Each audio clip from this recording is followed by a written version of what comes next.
Welcome to Daily English Avenue. Hello.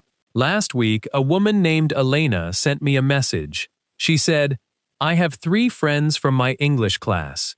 We talk every day, but when I try to talk about our friendship in English, I freeze. I don't know the words. I don't know how to say what I feel. Elena is not alone. Thousands of English learners can talk about the weather, the price of coffee, and directions to the train station. But when it comes to talking about people they love, about real relationships, about real emotions, the words disappear. Today, that changes. Because today, we are going to learn English through a story about friendship, a real, warm, human story. And inside that story, you will find the exact words you need to talk about your own friends, your own feelings, and your own life. My name is Victor, and I'm your English coach, and this is Daily English Avenue. Stay with me, because by the end of this lesson, you will be able to describe a friendship, tell a story in English, and speak with more confidence than you had 5 minutes ago. Let's talk about why this topic really matters. Friendship is one of the most common topics in real conversation. Think about it. When you meet someone new, what do they ask you? Do you have friends here? How did you meet your best friend? What do you like to do with your friends on the weekend? These questions come up at work, at school, when you travel, and when you meet new people in a new city. If you can talk about friendship naturally, you sound confident. You sound like someone who can have a real conversation, not just answer simple questions. This skill helps you in job interviews, when you're making small talk, and when you're building real relationships in English. So this is not just a story. This is practical training for real life. Now, let's begin the story. Listen carefully. I will speak slowly, and I will explain any new words as we go. There was a man named Daniel. Daniel moved to a new city for work. He didn't know anyone there. Every day, he went to the office, did his job, and went home alone. He felt lonely. Lonely means sad, because you are alone. One day, at lunch, Daniel sat at a table by himself. A man named Marco sat down next to him and said, "Is this seat free?" Daniel said, "Yes, please, sit down." They started talking. Marco asked simple questions. Where are you from? How long have you been here?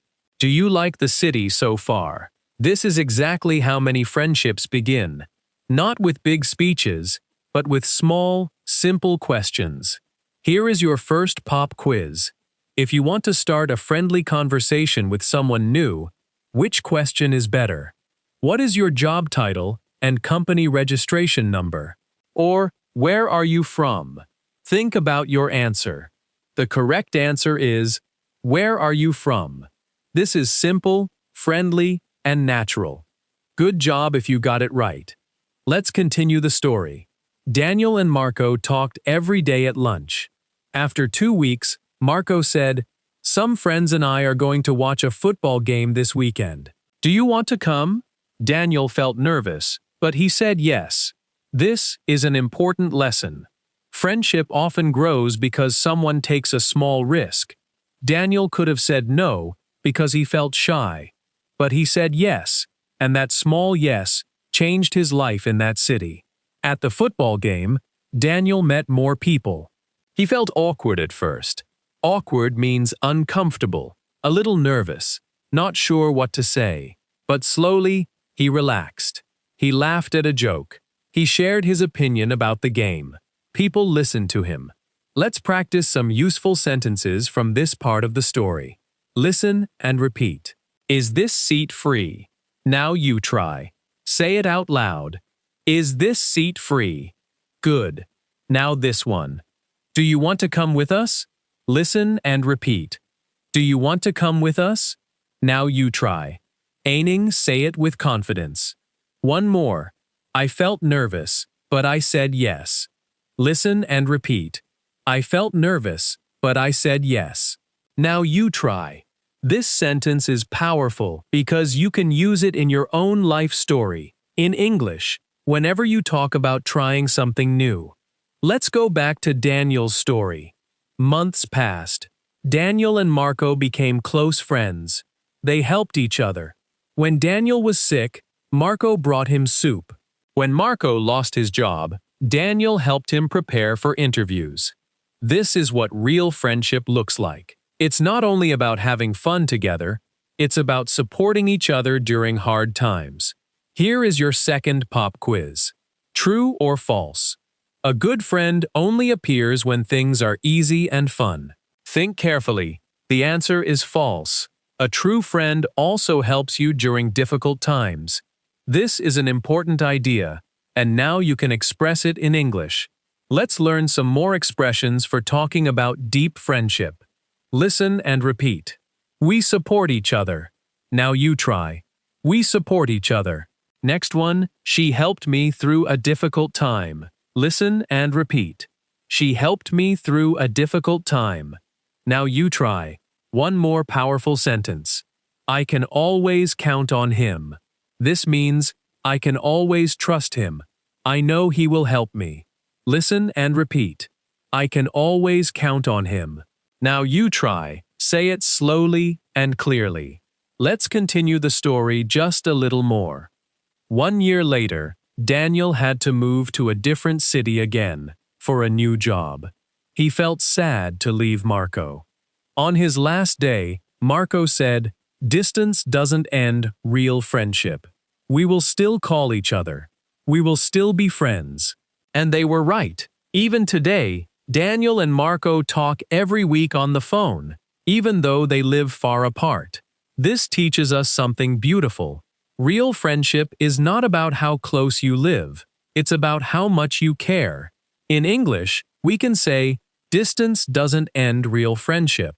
This is a wonderful sentence to remember and use. Here is your third and final pop quiz. Fill in the blank. Even though we live far apart, we still each other every week. Think about the missing word. The answer is call. We still call each other every week. Well done if you got that. Now, let's move to your speaking challenge for today. I want you to think about one of your own friends. It can be a childhood friend, a school friend, or a new friend you met recently. I want you to try to answer these questions out loud, in English, using the sentences we practiced today. Question 1. How did you meet this friend? Try to answer using a simple sentence like, I met her at school, or I met him at work. Question 2. What do you like about this friendship? Try using, we support each other, or I can always count on her. Question 3. Has this friend ever helped you during a hard time? Try to say a full sentence, like, she helped me through a difficult time when… Take a moment now. Pause the video if you need to. Say your answers out loud. Yes, out loud. Not just in your head. Speaking out loud, even alone in your room, trains your mouth and your brain to produce English naturally. This is one of the most powerful ways to build real speaking confidence. I know this feels a little uncomfortable. Maybe you made a mistake. Maybe you paused in the middle of a sentence. That is completely okay. Every single fluent English speaker in the world made thousands of mistakes before they became fluent. Mistakes are not a sign that you are failing. Mistakes are proof that you are trying, and trying is exactly what creates progress. Think about Daniel in our story. He felt nervous. He felt awkward. But he kept showing up, kept trying, and slowly, his English, his confidence, and his friendships grew stronger. Your English journey is exactly the same. You don't need to be perfect today. You only need to speak a little more than yesterday.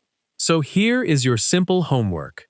Today, try to describe one friendship of yours in English, using at least 3 sentences from this lesson. You can write it down, say it out loud, or even send it as a message to a friend who is also learning English. Small steps like this, done every day, are what create real fluency over time. Before we finish, let's quickly remember what we learned today. We learned how to start a friendly conversation with simple questions. We learned how to talk about support and trust between friends. We learned how to talk about long-distance friendships that never end. And most importantly, we practiced saying these sentences out loud, with confidence. I am so proud of you for staying with me until the end of this lesson. Learning a language is not always easy, but you are here, you are practicing, and that already makes you stronger than you were yesterday. Thank you so much for watching this lesson with me today. Keep practicing a little every single day, and I promise your English will keep growing. If you enjoyed this story and these lessons, come back soon for more English lessons here on Daily English Avenue. I will be right here, ready to help you keep learning, keep improving, and keep speaking with confidence. See you in the next lesson, my friend.